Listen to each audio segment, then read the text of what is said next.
May bago ng embahador ang Pilipinas sa China. Ito'y si Foreign Affairs Undersecretary Erlinda Basilio na pinanumpa ni Pangulong Aquino sa kanyang tungkulin.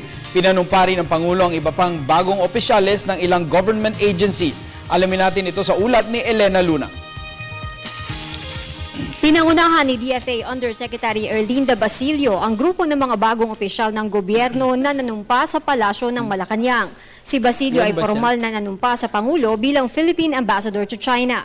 Ang senior DFA official ang napili ng Pangulo kapalit ni Ambassador Sonia Brady na na-stroke sa Beijing Agosto noong isang taon.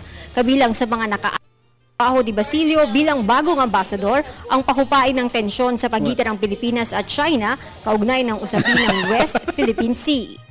Nanumpa rin kay Pangulong Aquino si Miriam Coronel Ferrer bilang chair ng Government Peace Panel na nakikipag-usap sa Moro Islamic Liberation Front.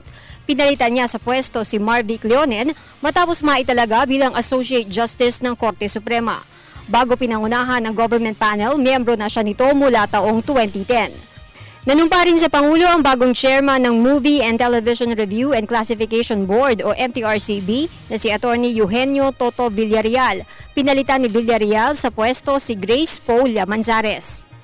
Kasabay ding nanumpa sa Pangulo na mga nabanggit ang mga bagong opisyal ng kapisanan ng mga broadcaster sa Pilipinas o KBP. Pati na rin ang mga bagong undersecretaries at assistant secretaries ng iba't ibang tanggapan ng pamahalaan tulad ng Department of Science and Technology at Department of Social Welfare and Development. Para sa Telebisyon ng Bayan, Elena Luna.